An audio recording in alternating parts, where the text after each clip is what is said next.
드림이 학교 사기생 정선양입니다. 저는 이 자리에서 제가 하나님을 알고 난 후와 알기 전 제 모습이 어떻게 다른지에 대하여 나누려고 합니다. 저는 죄인입니다. 하나님을 알므로써 저는 저의 정체성 중 일부를 깨달았습니다. 하나님을 알기 전, 마귀의 노예였던 전 제가 아픈지 몰랐습니다. 이렇게 살아도, 아프면서 살아도 괜찮은 줄 알았습니다. 저는 죄인의 위치가 어울리는 사람인 줄로 단정짓고 실제로 그렇게 살고 있었습니다. 허망함과 함께 쾌락만을 추구하는 잘못된 행복을 쫓으며 죽은 시체와 같이 살아가고 있었습니다. 그런 저를 주님께서 부르셨습니다. 그것도 주님의 종으로 사용하시고자 드림이 학교라는 구별된 주님의 공동체로 저를 부르셨습니다. 그리고 구약과 신약의 공백기 같았던 약 11년의 죽은 시간들을 하루 만에 그 놀라운 능력과 권능으로 살리셨습니다.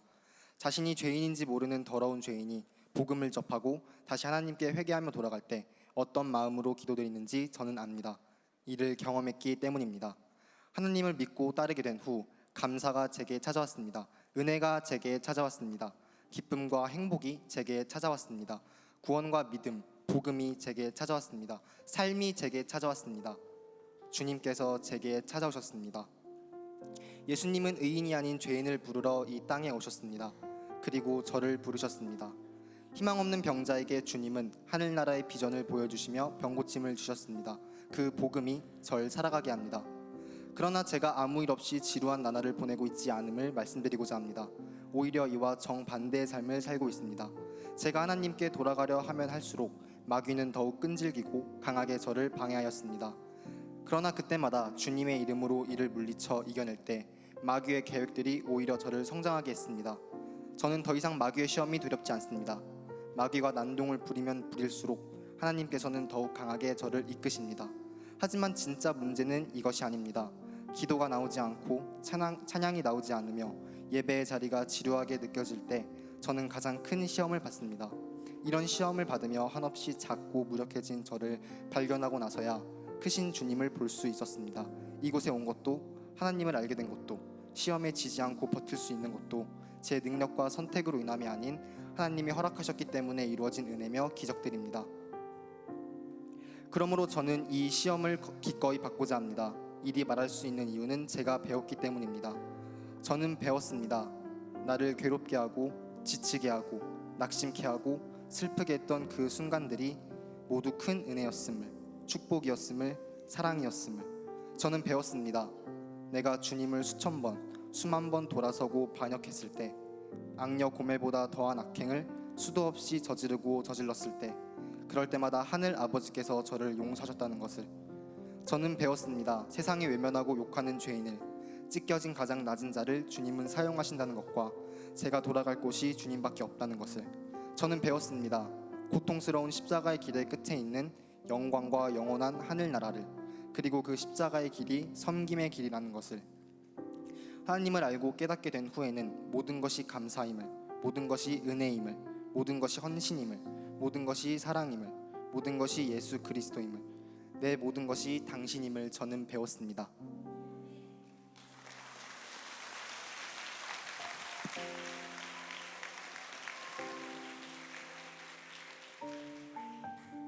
네, 안녕하세요. 저는 드림이 학교 2기생 박지원입니다.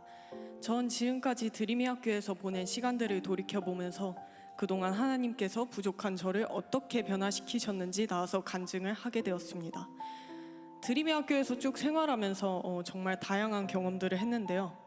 근데 그 중에서 제가 힘들었던 건 사람들과 공동체를 이루면서 서로 사랑해야 한다는 것이었습니다. 저는 학교에서 그렇게 강조하는 공동체적 사랑에 대해서 이해하지 못했고 또 알려고 하는 의지조차 없었습니다.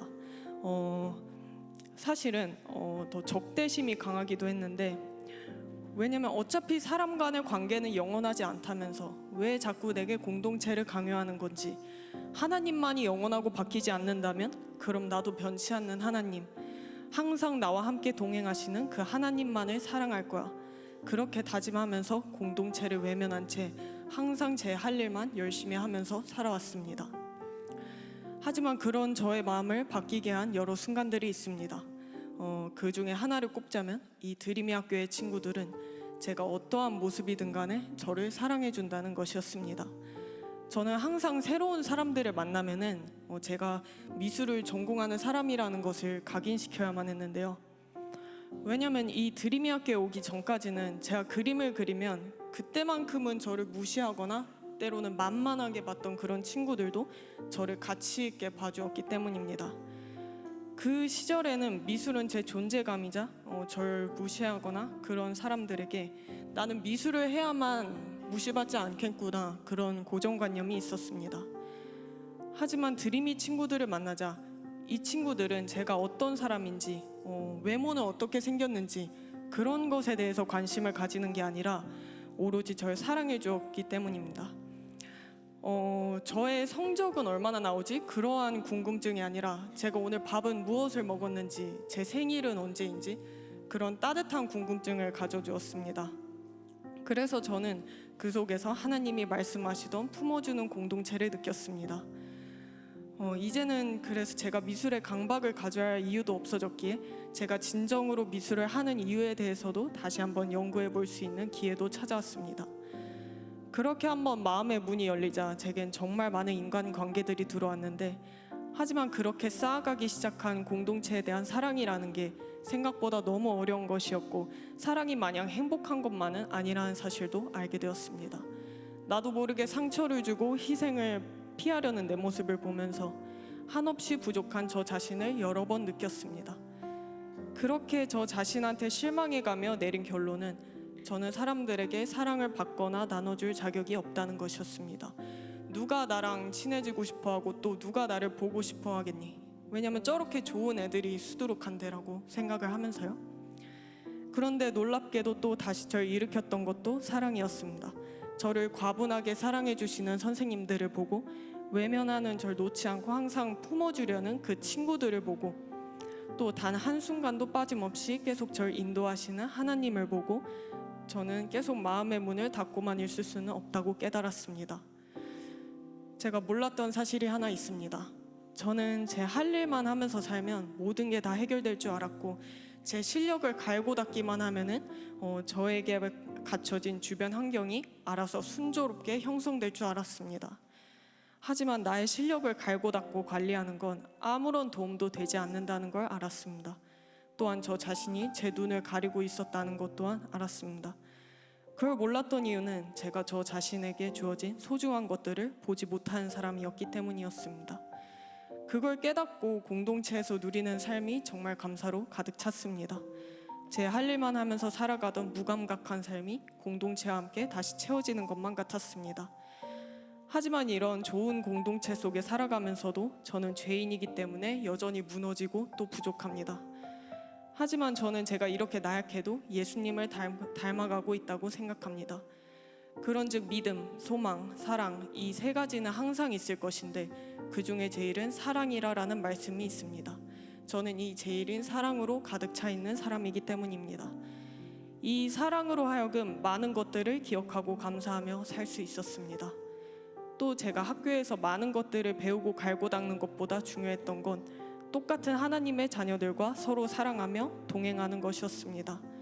하나님이 저에게 이 학교에서 요구하셨던 건 복잡한 무언가가 아니라 단지 서로 사랑하며 똑같은 하나님의 자녀들과 동행하라는 것이었습니다. 그만큼 제가 가진 이 사랑은 아무리 무너져도 변하지 않도록 끝까지 품고 살아갈 것입니다. 지금까지 제 간증을 들어주셔서 감사합니다.